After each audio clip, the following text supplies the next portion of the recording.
Hey guys, it's your greasy girl, Fel, and welcome to another episode of Beauty Within, where we chat all things skincare, self-care, and healthy living to find our beauty within. So for this video today, I want to just take the time to talk about a topic that we really haven't covered too much in depth, and that's about the habits for healthy skin, particularly reflecting back on what I used to use, what I did in my 20s versus now when I'm edging closer to the 30 mark, because there are a bunch of subtle things that have changed, including like my skin type or texture, the skin concerns that I currently face versus what I used to face back then. And I feel like a lot of you guys are also within this age category, also trying to find your footing, trying to find out where to spend your money on what types of skincare, which active ingredients to focus on, whether it's too early to use certain ingredients, and at what point I kind of started getting interested in them and how I incorporated it into a routine to really help with things like acne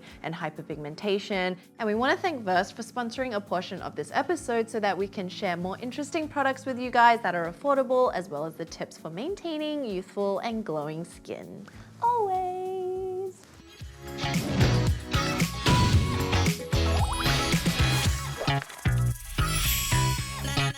All right, so number one tip or observation are skin changes, especially during environments, but also age, because both of them are working simultaneously. Every day we wake up just a little bit older. Not older, more ripe. But we want to talk about this in the context of collagen and elastin, as well as ceramide levels, because these are the things that will start to slowly reduce as the years and the decades roll on out. You know, comparing it to your teens and even early 20s, your collagen is kind of pumping. It's like a disco up in there in the dermis layer, and you don't really need many additional ingredients to kind of facilitate that. Both of these proteins work together to give our skin that youthful appearance that we all want. Soft, bouncy, flawless looking skin.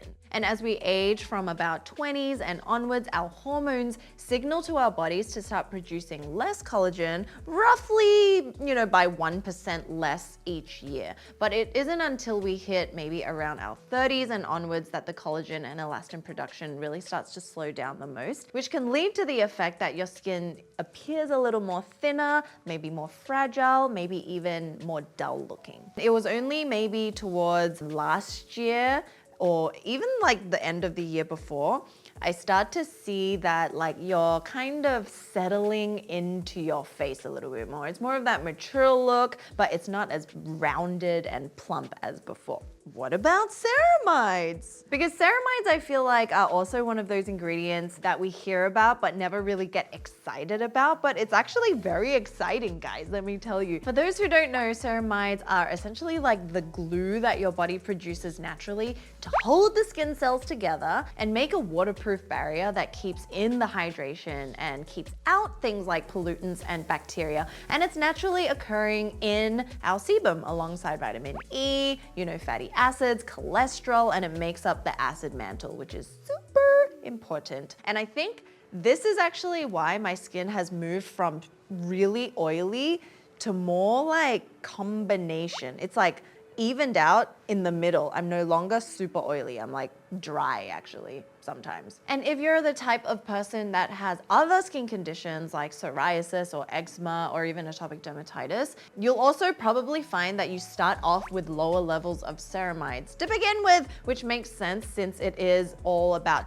kind of that damaged skin barrier, which can invite invaders like bacteria, pollutants, and UV damage. So you really want to make sure you load up on these ceramides. You'll probably see a lot of different products that have ceramides in them if you flip it back to the ingredients list. Some that we want to mention today are my favorites and also new. Versed came out with a recovery mode advanced night cream, and this one is once again so beautiful, and the pump packaging I love because it means it's airless, which means the ingredients are really kept tight in there and won't oxidize. Apart from the pump that got me really excited was actually the purple color, and it comes from fermented purple purple tea from 2% of the rice hull extract. And rice, as we know, is a really great skin brightening very subtly, as well as skin strengthening ingredient that's been used for a really long time in many Asian cultures. There's also purple sweet potato root extract, and this purple sweet potato root extract is also high in ceramides, but this ingredient can help to even out your skin tone because it has tyrosinase inhibiting properties, which means it can help with your hyperpigmentation as we're sleeping and getting those Z's in, as well as calm inflammation. So it's a moisturizer that isn't too oily feeling, it's not too thick, like that kind of shea buttery. It's like the perfect kind of consistency that I think any skin type can use. And I spread maybe like 2 pumps of this over my entire face, down the neck. You want to make sure you're concentrating on your neck the older you get because it is an extension of the face. And I also noticed that my lines are appearing more, but that's okay. That is also natural as well. But just make sure you're hydrating and you're sealing in everything from top to bottom. And when you're trying to find a really good night moisturizer or moisturizers in general, because they are an occlusive as well as an emollient, you want something that's like thick enough for your skin type. So this one contains marula oil as well as squalane, which are really great once again for like all skin types. They're very fast absorbing oils. Well, squalane at least is a naturally occurring substance in our sebum. So you're kind of just like helping your skin do what it's actually doing and restoring the levels of that oil, which give us that healthy glow. Then there's also the Auto Save Advanced Restoring Serum. This is a beautiful daytime serum that nourishes the skin. It also helps to address those dark spots and hyperpigmentation that can happen from sun exposure. And it has a beautiful kind of like baby pink color. So this one has a vitamin C derivative for that brightening effect, which is the tetrahexadecyl ascorbate, which is a stable form and an oil-soluble form of vitamin C. And anytime you see vitamin C, if you use it over a prolonged period of time, it will help to boost collagen production. And why I really love this for the day, I think it's like perfectly formulated, is because it also includes ferulic acid. Because ferulic acid and vitamin C are like the best friends that you just want in life. They work together, they build each other up, and they also strengthen the way that your skin can protect itself from free radicals that are really out there scavenging away at your skin that can really make it dull, make it age faster, and damage your skin from a cellular level. It also contains fluoretin, which is an antioxidant that's derived from an apple. An apple a day makes pigmentation go away, which also further emphasize the neutralizing of free radical damage. Then in terms of ceramides, you guys know I love the Cerave line. I love their cleanser that feels almost like a gel moisturizer. It doesn't froth, it doesn't foam, and I use that as a dry cleansing technique. There's different types. There's like the dry ones, the oily ones. I even use the dry ones, and it's just so nice and plush. It's no frills. It does what you need it to do. And my mom, actually, every time she like freaks out, her skin is very sensitive. And if she uses just one ingredient wrong, it will break out in a rash. And she always goes back to the Cerave cleansers and moisturizers to kind of heal it back, because that's essentially what's lacking, ceramides. You need to rebuild it again. As well as that, I really love the PM moisturizer that I've mentioned for years now as a holy grail. It's the most beautiful texture. It's no frills again. There's also a daytime moisturizer that contains a little bit of sunscreen, but I would suggest that if your moisturizer contains sunscreen, always follow it up with an actual sunscreen, because I wouldn't say it's enough unless you're kind of just like indoors and not going out and you're not by a window. And Cerave also has a really great retinol, which is their skin renewing or resurfacing. I think it's renewing serum. And I feel like if you're a beginner into retinols, that one's a really great product because one, it's affordable, and it's also doused with ceramides, which will help build your skin barrier as well as work with the retinol. Second takeaway that has made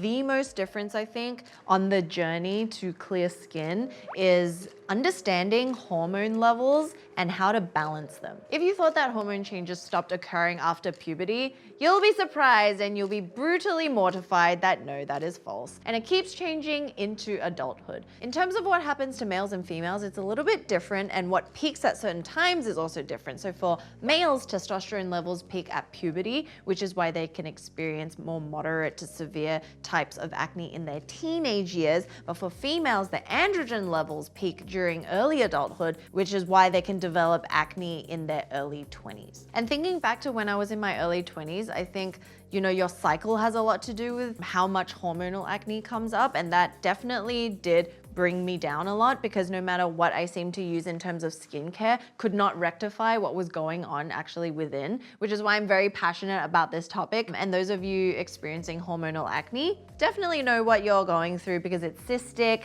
and, you know, you just seem to dry out the surface layer of your skin without really understanding why it keeps coming up. I had these irregular periods that would come maybe like every 3 months, once every 2 months, 4 months, every month, like starting to break out around the chin area, but then nothing would come. And I'm just like, what is going on? And truly what really helped me to slowly over the years, between like 16 and 25 or 6, this whole period was actually working out the lifestyle changes in terms of what I ate and what I would control eating less of. If you guys have followed for a long time, you'll know I just cut out cow's milk, because I think the hormones within the milk really affected my hormones. And this of course won't happen to all of you, but it really did affect me, because once I got that out in my coffees and teas, I experienced less bloating. It was like a combination of different factors. That was one, but also just my relationship with dairy. I still love cheese, I still eat cheese, but in moderation. And then I really started to reduce the amount of refined sugar and just trying to incorporate as much color into your diet as possible and find out what really gives you joy. So I really love broccoli for some reason. So I found like 5 different ways to cook broccoli, but most of the time I just boil them and squeeze like Kewpie mayo over it and dust some garlic powder, and I'm like, this is delicious.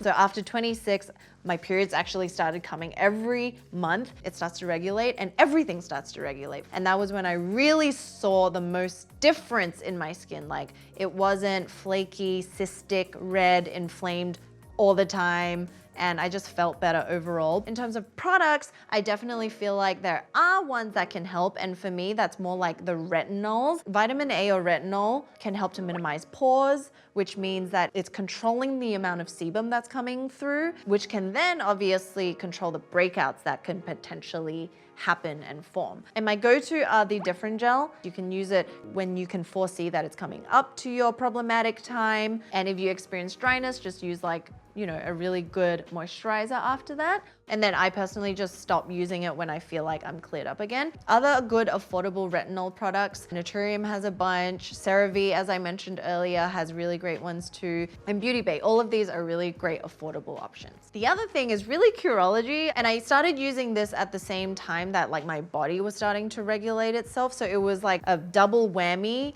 in the way that it really clarified my skin. And at the beginning, it used to kind of sting my skin, and I used it every day and night, which is wrong. You should just use it as kind of like your night treatment. And I also layered additional moisturizers on top of it, but that definitely did help clear my skin, as well as your BHA toners. There's the Paula's Choice, there's the Isntree new BHA toner, and then there's also Naturium. And BHA, of course, helps to degunk what's trapped in the pores, the bacteria, the oils, and all of that dead skin that could be causing your breakouts. Personally, I wouldn't use BHA at the same time as like a retinol product. I would kind of alternate, whether that's day or night or just every other day, pick one, because it could be a little bit drying, but that's up to you guys to experiment with that.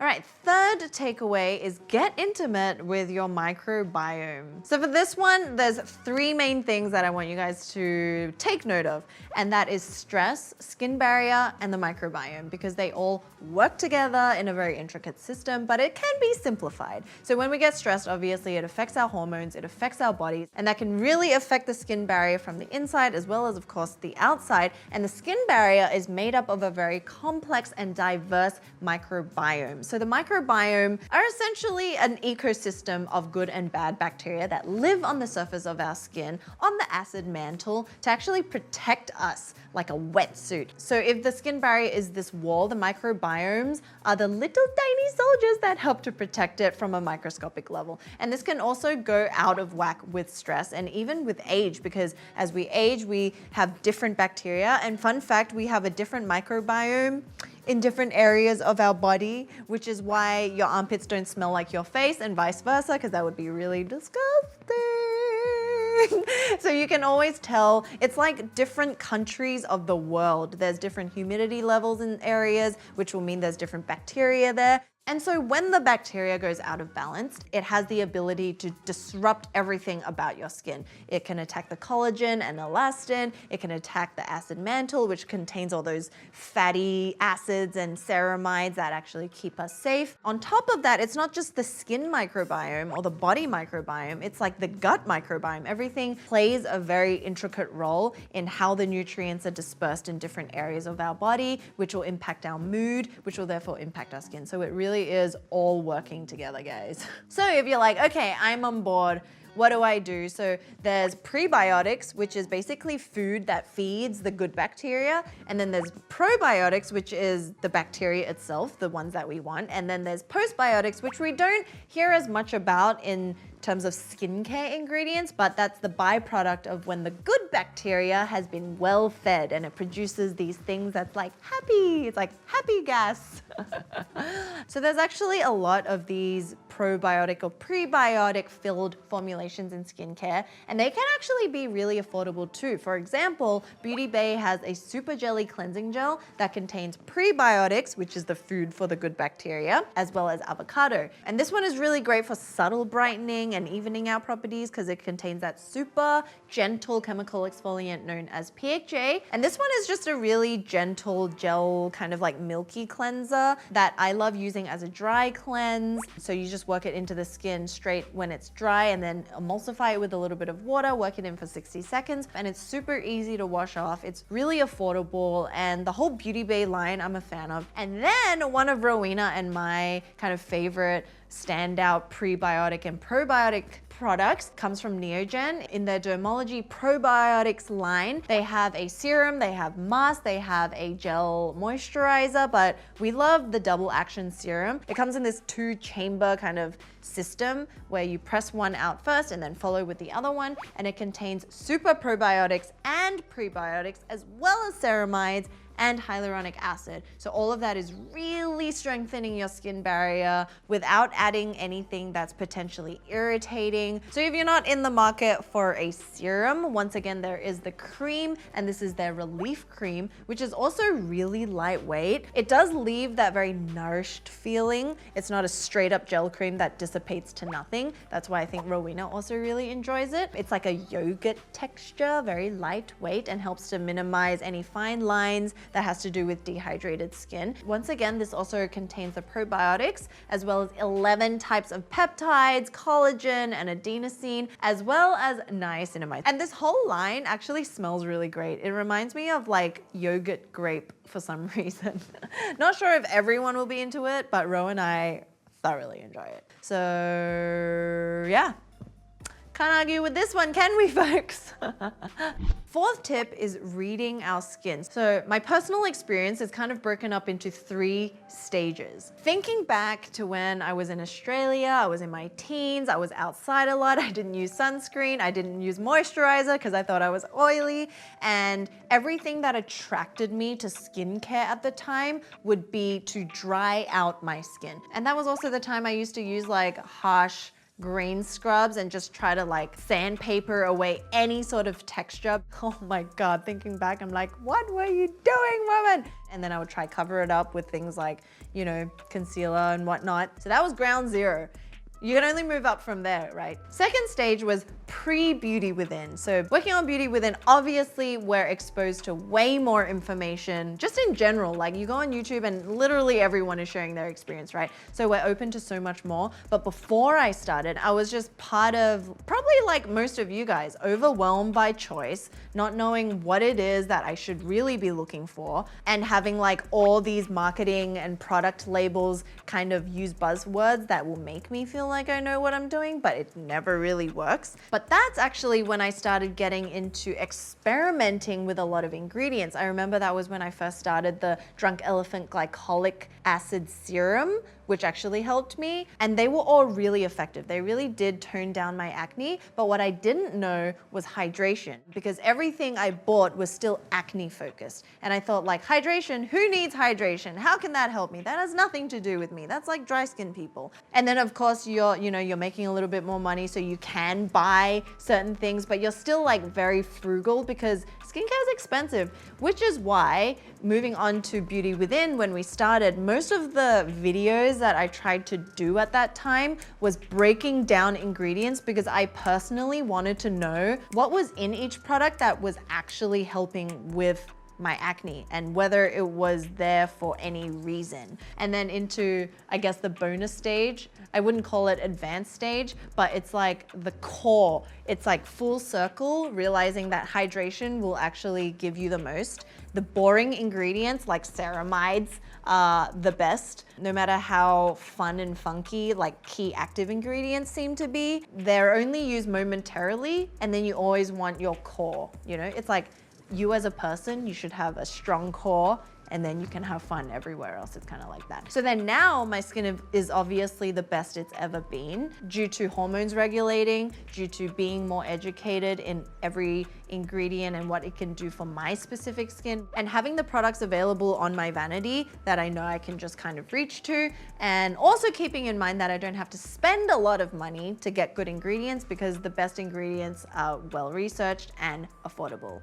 Which leads us actually perfectly into the final takeaway, which is better ways to invest in our skincare products. Because obviously the market has so many products and there's something out there for everyone, which is why they can all exist. But we only have a finite amount of money, right? And time and energy to even try these things. Once again, because of all the research, things like vitamin A, vitamin B, vitamin C, all of these ingredients should not come costly, because they aren't expensive to necessarily formulate with. It's like Versed, Inky List, The Ordinary, Good Molecules, all of these which utilize these well-known, well-researched ingredients, which sheds light on the fact that maybe how we used to think, which was the more expensive the better, or the more effective, is now not the case, because there's so many options. And then to me, there's like almost this mid-tier, which is most of your K-beauty or even Sephora, Ulta brands, from about like even $20 or $30 to about $60.